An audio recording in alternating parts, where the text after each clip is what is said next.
மாண்புமிகு முதல்வர் அவர்கள் அவையில் இருக்கிறார். நமக்கெல்லாம் மகிழ்ச்சி. நம்முடைய உணர்வுகளை புரிந்து கொள்ளும் வகையில மாநில அரசே சாதிவாரி கணக்கெடுப்பு எடுப்பதற்கான வாய்ப்பு இருந்தால் உடனடியாக நீங்கள் செய்யுங்கள் என்று அன்போடு நான் கேட்டுக்கொள்கின்றேன். அதே நேரத்தில் ஒரு நன்றியை நான் தெரிவிக்க கடமைப்பட்டிருக்கின்றேன். மாலை நேரத்தில் முன்வரிசை அமைச்சர்களெல்லாம் இருப்பார்களா என்று நான் எதிர்பார்த்திருந்த நேரத்தில் முதல்வரும் இந்த அவைக்கு வந்திருக்கிறார். மகிழ்ச்சி. இந்த நேரத்தில் பிற்படுத்தப்பட்டோர் நலத்துறையின் போது பேசுகின்ற இந்த நேரத்தில் ஒரு மாபெரும் தலைவனை நன்றியோடு நாம் நினைவு கூட கடமைப்பட்டிருக்கின்றோம். அடுத்த முறை நான் மறுபிறவி என்று எடுத்து பிறக்க விரும்பினால் தமிழனாக பிறக்க விரும்புகிறேன் என்று சொன்னவர் முன்னாள் இந்திய பிரதமர் மண்டல் கமிஷன் மாவீரர் VP சிங் அவர்கள்.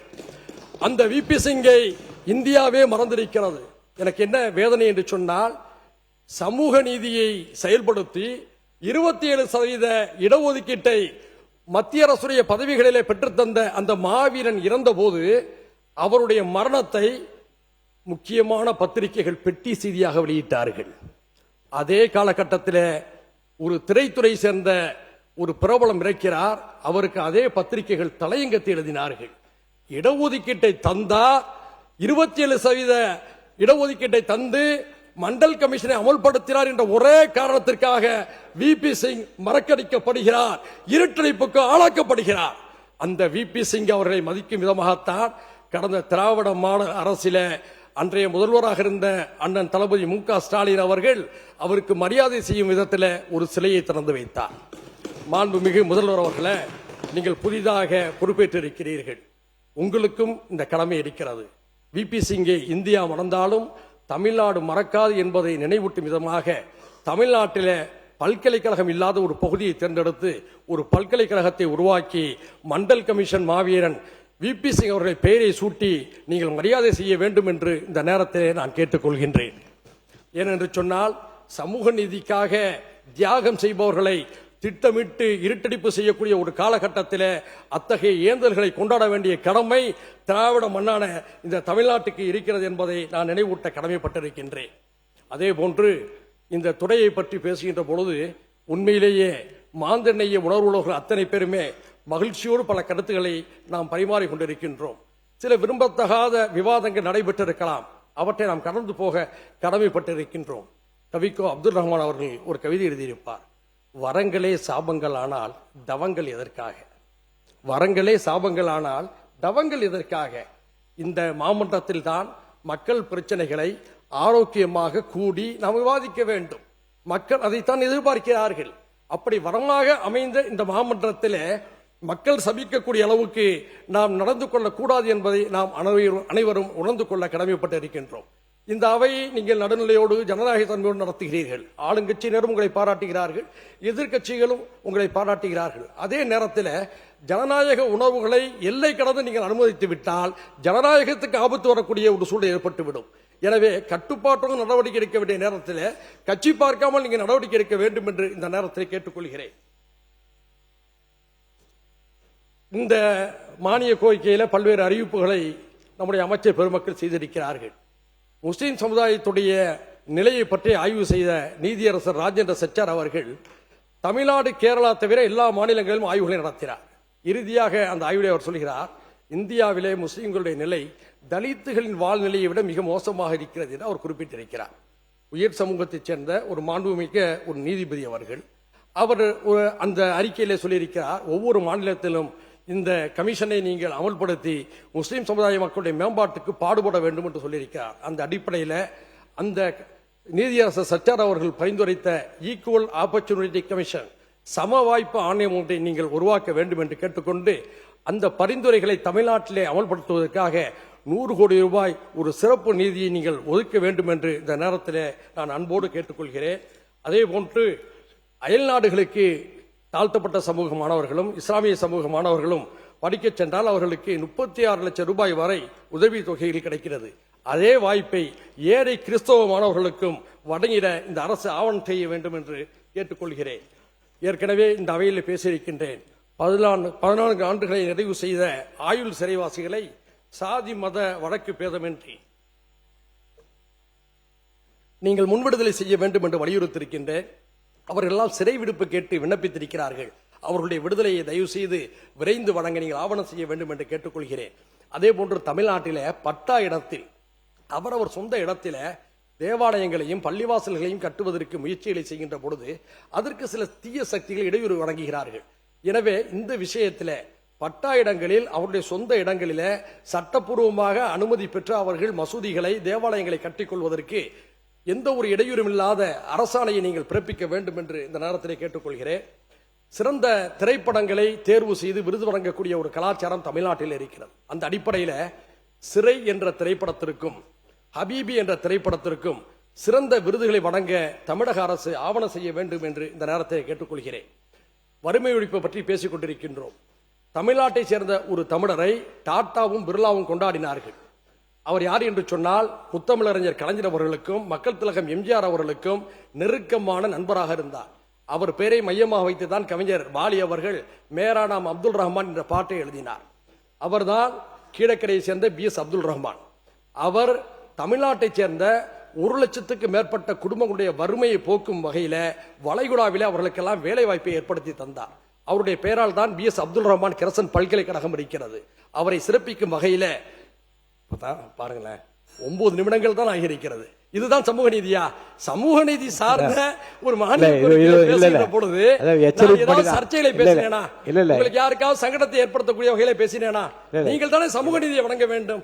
இந்த பேரவையில இல்ல முதல்ல ஒரு எச்சரிக்கை பண்ணி தான் சீக்கிரமா முடியுங்கள், எச்சரிக்கை பண்ணி அப்புறம் 2 மணி சேர்ந்து அடிக்கும் போது தான் முடியுங்கள் என்ற அர்த்தம் நீங்க பேசுங்க. நன்றி. BS அப்துல் ரஹ்மான் அவர்களுடைய அந்த வறுமை ஒழிப்பு முயற்சியை பாராட்டும் வகையில தமிழ்நாட்டுடைய கட்டிடவியலுடைய தந்தையாக போற்றக்கூடிய நிலையில அவருக்கு சிறப்பு செய்யும் வகையில் சென்னையில கிளாம்பாக்கம் பேருந்து நிலையம் அமைந்துள்ள அந்த பகுதியில கேளாம்பாக்கத்தை நோக்கி அமைந்திருக்கூடிய சாலைக்கு அவருடைய பெயரை சூட்ட வேண்டும் என்று மாண்புமிகு முதல்வர் அவர்கள் அன்போடு கேட்டுக்கொள்கிறேன். அதே போன்று சிறுபான்மை சமுதாய மக்கள் எளிதாக நாடாளுமன்ற உறுப்பினராக ஆகிவிட முடியாது, எளிதாக சட்டமன்ற உறுப்பினராகிவிட முடியாது. அவர்கள் எளிதிலே வெற்றி பெறக்கூடிய வாய்ப்பு உள்ளாட்சி அமைப்புகளிலே இருக்கிறது. அவர்கள் அடர்த்தியாக வாழக்கூடிய பகுதிகளை சில அதிகாரிகள் அவருடைய அரசியல் பலத்தை சிதைக்கும் வகையில, அவருடைய வாக்குகளை மதிப்பிழக்க செய்யும் வகையில சிதறடிக்கக்கூடிய சில போக்குகள் இருப்பதாக கடந்த பல ஆண்டுகளாகவே குற்றச்சாட்டு இருந்து வருகிறது. இன்றோ நேற்றோ அல்ல, கடந்த பல ஆண்டுகளாக. எனவே இந்த விஷயத்தில் தமிழ்நாட்டிலே அப்படி ஒரு அநீதி நடந்து விடாமல் அவருடைய உணர்வுகளை பாதுகாக்கும் வகையில் இந்த அரசு அதிகாரிகளிடம் உரிய அறிவுறுத்தல்களை வழங்க வேண்டும் என்று கேட்டுக்கொள்கிறேன். வெளிநாடுகளிலே பணியாற்றக்கூடிய தமிழர்களால் நமக்கு அந்நிய வருவாய் குவிந்து கொண்டிருக்கிறது. இந்தியாவிலேயே கேரளாவிலும் தமிழ்நாட்டிலும் தான் வெளிநாடுகளுக்கு சென்று உழைப்பு செய்து வணிகம் செய்து அங்கு ஏற்றக்கூடிய பொருளாதாரத்தை தாயகத்துக்கு கொண்டு வரக்கூடிய மக்களாக இந்த மக்கள் இருக்கிறார்கள். பிற நாடுகளுக்கு செல்லக்கூடியவர்கள் அங்கே குடியுரிமையை பெற்று அங்கே வாழ்ந்து விடுகிறார்கள், வருமானத்தை அங்கேயே செலவு செய்கிறார்கள். ஆனால் துபாய்க்கும் சவுதி அரேபியாவுக்கும் மலேசியாவுக்கும் சிங்கப்பூருக்கும் பஹ்ரைனுக்கும் கத்தாருக்கும் ஓமானுக்கும் போகக்கூடிய நம்முடைய தமிழர்கள் தான் அங்க சம்பாதிச்சு அந்த பணத்தை இங்க கொண்டு வராங்க. அதனால ரியல் எஸ்டேட் துறை மிகப்பெரிய வளர்ச்சி பெற்றிருக்கிறது. எண்ணற்ற கல்வி நிறுவனங்கள் உருவாக்கப்பட்டிருக்கிறது. அதுல தொழிலாளராக சென்றவர்கள் 10 ஆண்டுகள் அங்கு பணியாற்றிவிட்டால் வறுமை வயது முதிர்வின் காரணமாகவோ அல்லது உடல் இயலாமையின் காரணமாகவோ அல்லது பணி இழப்பின் காரணமாகவோ அவர்கள் மீண்டும் தாயகம் திரும்புகின்ற பொழுது அவர்கள் சொந்த ஊரிலே தொழில் தொடங்குவதற்கு குறைந்தபட்சம் 5 லட்சம் ரூபாயை வட்டியில்லா கடனாக வழங்குவது குறித்து இந்த அரசு பரிசீலிக்க வேண்டும் என்று கேட்டுக்கொள்கிறேன். உலமாக்களுக்கு கடந்த அதிமுக ஆட்சியில ஸ்கூட்டி வாங்குவதற்கு மானியம் அறிவித்தார்கள். அடுத்து வந்த திராவிட மாடல் அரசிலும் அதை சிறப்பாக தொடர்ந்தார்கள். ஸ்கூட்டி வாங்குவதற்கான மானியத்தை இந்த அரசில 75,000 ரூபாயாக உயர்த்தி தருமாறும், எங்கெல்லாம் அது வழங்கப்படாமல் இருக்கிறதோ அவற்றில் கவனம் செலுத்தி அந்த உலமாக்களுக்கு அவை கிடைப்பதற்கு வழி செய்யுமாறு கேட்டுக்கொள்கிறேன்.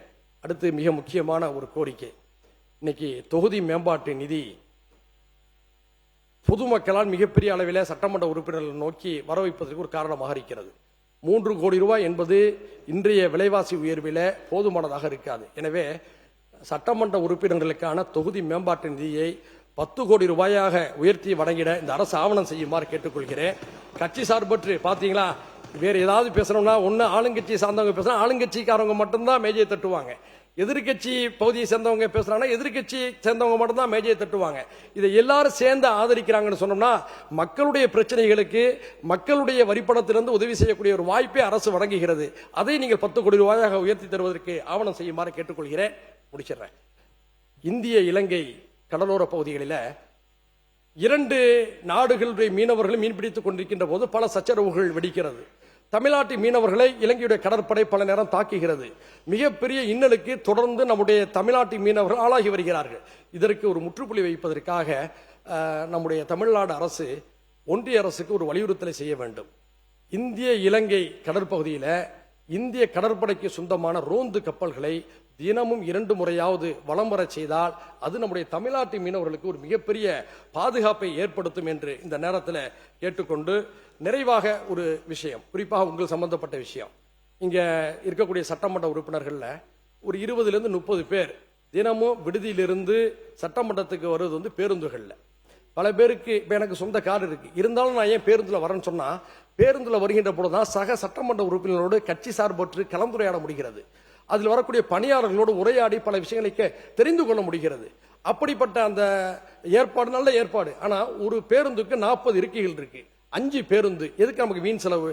அதற்கு மாற்றாக 5 பெரிய பேருந்துகளை நீங்கள் வழங்குவதற்கு பதிலாக ஒரு 4 சிறிய வேன்களை வழங்கினா, அந்த வேன்களில் நாங்கள் 30-40 பேர் தான் அதிகபட்சம் வர்றாங்க, அவங்க வந்துட்டு போறதுக்கு வசதியாக இருக்கும். எனவே இதையும் நீங்கள் கவனத்திலே கொள்ள வேண்டும் என்று இந்த நேரத்தில் கேட்டுக்கொள்கிறேன். நிறைவாக என்னுடைய தொகுதி கோரிக்கைகள் 2-3 தான், வேற ஒண்ணுமே இல்லை. முன்னாள் அமைச்சர் அண்ணன் MRK பன்னீர்செல்வம் அவர்கள் இங்கே அமர்ந்திருக்கிறார்கள். அவர் அமைச்சராக இருந்த போது என்னுடைய சிதம்பரம் தொகுதிக்கு கணினி பூங்கா, டைட்டில் பார்க் ஒன்றை கொண்டு வருவதற்கான முன்முயற்சிகளை செய்தார்கள். தயவுசெய்து இந்த அரசின் சார்பாக ஒரு அன்பான வேண்டுகோள், இந்தி எதிர்ப்பு போராட்ட காலத்தில் எண்ணற்ற உயிர் தியாகத்தை செய்த அந்த பூமி சிதம்பரம் பூமி. அந்த தியாகிகளுக்கு மரியாதை செய்யும் விதமாக, அங்கு இருக்கக்கூடிய பல்லாயிரக்கணக்கான மக்களுக்கு வேலைவாய்ப்பை ஏற்படுத்தக்கூடிய விதமாக சிதம்பரத்தில் ஒரு டைட்டில் பார்க் அமைவதற்கு இந்த அரசு ஆவணம் செய்ய வேண்டும் என்று இந்த நேரத்தில் கேட்டுக்கொண்டு, மாண்புமிகு நீர்வளத்துறை அமைச்சர் அண்ணன் முதல்ல புஷி ஆனந்துட்டாங்க, அதுக்கப்புறம் வந்து பிஸி ஆனந்துன்னு சொல்லி எல்லாரும் பாராட்டுறாங்க. அதெல்லாம் மகிழ்ச்சியான ஒரு அமைச்சராக இருக்காரு, எப்போதுமே சிரிச்சுக்கிட்டே இருக்காரு. எங்க மாவட்டத்துக்கு அவர் அமைச்சராக போட்டிருக்கீங்க. எங்களுடைய கோரிக்கை என்னன்னு சொன்னோம்னா, வெள்ளாற்றின் குறுக்கே ஆதிவராகநல்லூர் ஊராட்சியில தடுப்பணை கட்ட அரசு அனுமதி வழங்கியுள்ளது. ஆனால் வெள்ளாற்றின் குறுக்கே சீபுட்லூரில் இருந்து தீத்தாம்பாளையம் செல்லும் பாலத்தின் அருகே தடுப்பணையை கட்டினால் நிலத்தடி நீர்மட்டம் உயர்வதுடன் 20 ஊராட்சிகள் வரும் வரை பயனடையும். எனவே அந்த தடுப்பணையை தீத்தாம்பாளையம் செல்லும் பாலத்தின் அருகே கட்டிட வேண்டும் என கேட்டுக்கொள்கிறேன். ஆதனூர் மற்றும் குமாரமங்கலம் இடையே கொள்ளிடம் ஆற்றின் குறுக்கே இன்னொரு தடுப்பணை கட்டப்பட்டிருக்கிறது, அது இன்னும் பயன்பாட்டுக்கு வரவில்லை. அதை விரைவில் திறப்பதற்கு ஏற்பாடு செய்ய விரும்புகின்றேன். பரங்கிப்பேட்டை ஒன்றியத்துக்கு உட்பட்ட வீரன் கோவில் திட்டு ஆலக்குடி அருகே ஒரு தடுப்பணையை கட்ட வேண்டும் என இந்த நேரத்தில் கேட்டுக்கொண்டு, வாய்ப்புகளை வழங்கிய நம்முடைய பேரவை தலைவர்களுக்கு என்னுடைய மனமார்ந்த நன்றியை கூறி விடைபெறுகிறேன். நன்றி. தவிர்க்க முடியாத தம்ப்நெயில்ஸ், கலக்கலான கண்டென்ட்ஸ், சினிமாவும் சீரியஸ் பிரச்சனைகளும், பல வருடங்கள் இடைவெளிக்கு பிறகு இந்த படத்துல ஒரு கலகலப்பும் கைகலப்பும், me too love you, thank you. அவருக்கு மாஸ் ஏத்துறது போயிட்டே தான் இருக்காரே தவிர பிரேக்கே இல்லாமல் பிரேக்கிங் நியூஸ் சொல்லும் தந்தி டிவி ஆப். இன்ஸ்டா தலைமுறை வரை இறங்கி அடிக்கும் தந்தி டிவியின் டிஜிட்டல் எக்ஸ்க்ளூசிவ். அது தண்ணிக்குள்ள போகும்போது ஹேங் ஆயிடுச்சு. உங்களுக்கு விஜய் சார் எந்த அளவுக்கு ரொம்ப பிடிக்கும்? Of course, Malayalis are huge Vijay sir fans. 2 பேருமே ரொம்ப பிடிக்கும் எனக்கு. தந்தி டிவி ஆப்பை இலவசமா டவுன்லோட் செய்யுங்க, ஃபாலோ பண்ணுங்க, சப்ஸ்கிரைப் பண்ணுங்க, என்ஜாய் பண்ணுங்க.